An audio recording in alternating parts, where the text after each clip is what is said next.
नमस्कार, आप देख रहे हैं लाइव मीडिया न्यूज। अभी आप देख सकते हैं कि हम हैं जाने माने आईपीएस अधिकारी हैं अमिताभ दास जी। मैं आपको बता दूं कि मनीष कश्यप को लेकर के एक बड़ा मुहिम चला हुआ है। आइए जानते हैं सर से कि सर का इस विषय पे क्या कहना है। सर आपका बहुत बहुत धन्यवाद। जी आपका भी धन्यवाद, आपने मुझे मौका दिया है। जी सर, मैं जानना चाहूंगा कि मनीष कश्यप को लेकर के जो मामला चल रहा है, इतना तो बवाल हुआ ही, लेकिन तमिलनाडु मामले को लेकर के ज्यादा पुलिस प्रशासन एक्टिव हो गई। क्या कहना चाहिए सर? जी देखिए, यही कहना चाहूँगा कि मेरा मनीष कश्यप से मेरी कोई सहानुभूति नहीं है ना। और जो भी वो अभी मुश्किलों में है, काफ़ी मुश्किलों में तो पड़ा है, इसमें दो मत नहीं है। तो ये मतलब उसकी अपनी, आप कह सकते हैं, करनी का नतीजा है। अब मैं दर्शकों को बताता हूँ कैसे कैसे मतलब ये गलत रास्ते पर गया। अब एक नई बात आ रही है कि मनीष कश्यप इसका असली नाम भी नहीं है। इसका असली नाम है त्रिपुरारी तिवारी। असली नाम नहीं है? क्यों, आपको नहीं पता था? नहीं सर, हमको तो नहीं पता था। चलिए, इसी चैनल के माध्यम से, जब आपको पत्रकार बन के नहीं पता था तो दर्शकों को भी नहीं होगा। मनीष कश्यप का असली नाम है त्रिपुरारी तिवारी, है ना। और इस पर बहुत सारे कांड जो दर्ज हुए चंपारण में, चंपारण का रहने वाला है मूलतः, तो वहाँ ये कांड त्रिपुरारी तिवारी के नाम से दर्ज थे। उसका अचानक इसने यूट्यूबर का काम शुरू किया तो मनीष कश्यप के नाम से शुरू कर दिया। अब देखिए, नाम परिवर्तन की भी एक प्रक्रिया होती है। कोई आदमी ऐसे ही नाम नहीं बदल सकता है, आपको बाकायदा कोर्ट में शपथ पत्र देना पड़ता है, एफिडेविट देना पड़ता है। तो ये भी एक जांच का बिंदु है। ईओयू को इस पर भी जांच करनी चाहिए, पुलिस को, कि इसने इस प्रक्रिया के मुताबिक अपना नाम बदला है या नहीं बदला है।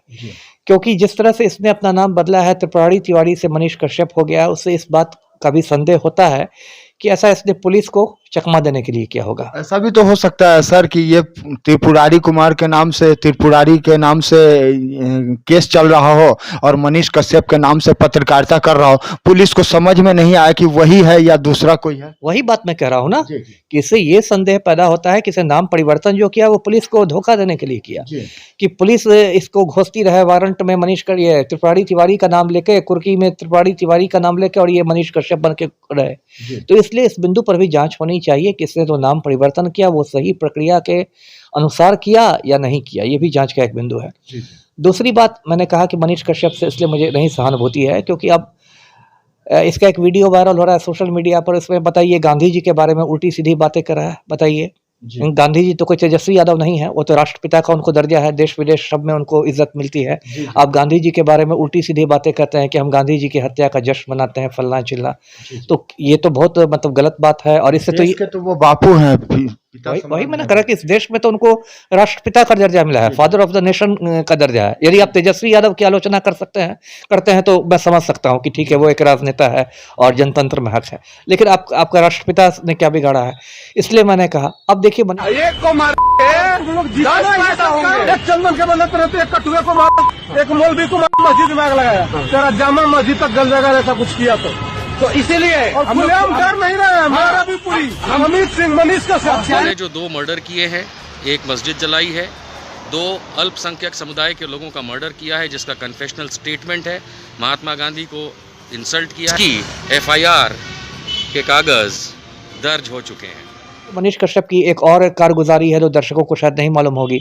2019 में पुलवामा कांड के बाद कुछ कश्मीरी दुकानदार आए थे पटना गर्म कपड़े बेचने, वहां जाके इसने मारपीट कर ली। बताइए, कौन सी पत्रकारिता है? यदि आप पत्रकार हैं तो आप जाके गुंडागर्दी की, तो विशुद्ध गुंडागर्दी, इसको तो आप कोई भी पत्रकार का के जस्टिफिकेशन नहीं कर सकते हैं। और ऐसी बात भी नहीं कि सारे कश्मीरी आतंकवादी होते हैं, है ना। कश्मीर हिंदुस्तान का ही हिस्सा है। एक हिस्से के लोगों को दूसरे हिस्से में जाके रोजी रोटी कमाने का अधिकार है, संविधान अधिकार देता है। वहां आपने मारपीट कर ली, गुंडागर्दी कर ली। और उसके बाद इधर जितने भी उसके काम हो रहे थे, आप उसका वीडियो देखे या कुछ भी, ऐसा लग रहा था कि वो एक राजनीतिक एजेंडा के तहत काम कर रहा हो। देखिए, मनीष कश्यप कोई गैर राजनीतिक व्यक्ति नहीं है, इसने बाकायदा चुनाव लड़ा है। चनपटिया से, चंपारण में चनपटिया से इसने चुनाव लड़ा था। 5-6 हजार वोट भी इसको आए थे, निर्दलीय चुनाव लड़ा था। और अभी जिस तरह से इसका बयानबाजी आ रही थी, जो भी आ रहा था, लग रहा था कि भारतीय जनता पार्टी का मोहरा बन के काम कर रहा है। तो ये तो गलत बात है। यदि आप पत्रकार हैं तो आपको निष्पक्ष होकर काम करना है। आप भाजपा का मोहरा बन के यदि आपको काम करना है तो पत्रकारिता छोड़ के चले जाइए, जय श्री राम कीजिए। यानी कि पत्रकार के रूप में प्रवक्ता का काम कर रहे थे। जी, वही बात है। तो ये तो मतलब अनैतिक बात हो गई ना। अनैतिक बात हो गई। यदि आप पत्रकार हैं तो आपको अपनी विश्वसनीयता बनाए रखनी है और आपको निष्पक्ष होकर काम करना है। आप एक पार्टी का एजेंडा से कैसे काम कर रहे हैं? सर मैं ये कह रहा हूँ कि अगर ये पत्रकार हैं तो फिर प्रवक्ता का काम कर रहे हैं, तेजस्वी यादव की सरकार को गिराने की बात कर रहे हैं, क्या ये पत्रकार को शोभा देता है? वही ना मैंने कहा कि ये तो मतलब लग रहा है जैसे कि भाजपा के एकदम मतलब ये प्रवक्ता हो गए हों और ये सरकार मैं गिरा दूंगा, 180 दिन में सरकार गिर जाएगी, ये वो। तो ये तो पत्रकार का काम नहीं है। और यदि ऐसी ही बात है, इससे पहले भी छोटे मुंह बड़ी बात वाली इसकी आदत है। पहले इसने कहा था कि हम लोग पठान फिल्म का बायकॉट कर देंगे, शाहरुख खान की मिट्टी पलीद कर देंगे, शाहरुख खान को कटोरा पकड़ा देंगे, शाहरुख खान का बंगला बिक जाएगा। अरे क्या मजाक है। शाहरुख खान का पठान फिल्म रिलीज हुई, 1000 करोड़ की उसने कमाई भी कर ली। आप जेल में हवा खा रहे हैं। तो ये छोटे मुंह बड़ी बात वाली बात है। और कुछ दिन बाद कहने लगता मनीष कश्यप की मैं तो यूक्रेन का युद्ध खत्म करा दूंगा, मेरी तो पुतिन से बात हो रही है।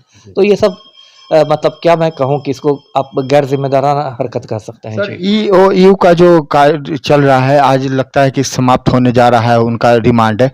इस विषय पर सर क्या कहना चाहेंगे, या इसके बाद फिर तमिलनाडु पुलिस भी रिमांड लेगी क्या? बिल्कुल, तमिलनाडु पुलिस ने बाकायदा अर्जी दी हुई है ट्रांजिट रिमांड की, क्योंकि तमिलनाडु में भी इस पर 13-14 केस है, मतलब यही अफवाह फैलाने और माहौल बिगाड़ने के। तो तमिलनाडु पुलिस जिस दिन गिरफ्तारी इसकी हुई थी उसी दिन पहुंच गई थी तमिलनाडु पुलिस पटना, उसकी टीम आई हुई है और ट्रांजिट रिमांड के लिए इसने कोर्ट में अर्जी लगाई हुई है तमिलनाडु पुलिस ने। और बहुत संभावना है कि कोर्ट जब ईओयू का रिमांड समाप्त हो जाएगा तो तमिलनाडु पुलिस को ट्रांजिट रिमांड पर मनीष कश्यप को दे देगा, क्योंकि एक कानूनी प्रक्रिया है। तो 5 ऐसे इंस्टीट्यूट का भी नाम आ रहा है सर जिन्होंने भी इनको मदद की है, इस पे क्या कहना चाहेंगे? जी, कोचिंग इंस्टीट्यूट्स का शायद आया है जी। तो उसमें ये देखना, देखिए मदद करना अपने आप में कोई गलत नहीं है, क्योंकि कोचिंग इंस्टीट्यूट भी जो एक है बेसिकली बिजनेस का ही काम है। तो बिजनेस जो भी करता है वो अपने ब्रांड एम्बेसडर बनाता है, अपने प्रचार प्रसार के लिए किसी को ब्रांड एम्बेसडर बनाता है। और उसमें कोई गैर कानूनी बात नहीं है। बाकायदा बड़े बड़े हीरो हीरोइन भी पैसे लेके ब्रांड एम्बेसडर बनते हैं। तो इसमें टैक्स का कुछ, हाँ, वही बात मैं कह रहा हूँ। इसलिए मदद करने में उसमें ये देखना पड़ेगा कि जो भी मदद हुई है वो वैध हुई है या अवैध हुई है। कानूनी दायरे में यदि मदद हुई है तो कोई बात नहीं है, लेकिन यदि गैर कानूनी दायरे में मदद हुई हो, टैक्स चोरी की बात हो, ये बात हो, वो बात हो, तो फिर कोचिंग संस्थान वाले भी फंसेंगे जी। सर ईओ का कहना है कि पुलिस को अभी तक उसका डिवाइस नहीं मिला है, जो डिवाइस से रिकॉर्ड किया गया था, और मोबाइल। तमिलनाडु पुलिस, बिहार की पुलिस गई थी नोएडा में, वहां भी इसके बताए फ्लैट पर कुछ नहीं मिला। तो क्या रिमांड और बढ़ सकता है या फिर जेल जा सकता है? बढ़ तो सकता है रिमांड, लेकिन देखिए यदि वो डिवाइस नहीं मिल रहा है तो ये बात तो मनीष कश्यप के पक्ष में चली जाएगी, है ना। क्योंकि यदि वो डिवाइस मिल जाता तो वो एक मतलब सबूत हो जाता है, पुख्ता सबूत हो जाता है, केस का प्रदर्श हो जाता।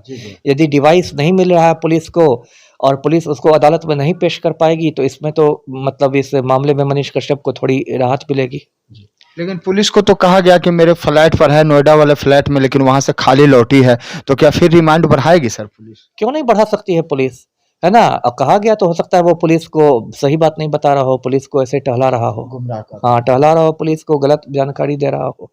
तो सभी संभावना है, वो खुद चूंकि अभियुक्त है तो ऐसी बात नहीं कि वो जो कुछ कह रहा है वो सत्य ही कह रहा होगा, तो पुलिस को वो गुमराह भी कर सकता है जी। इस केस को सर कैसे देखते हैं, किस रूप में आप देखते हैं? जो विवाद फैला तमिलनाडु और बिहार के बीच में, जो अफवाहें फैली, इससे कई लोगों को नुकसान हुआ।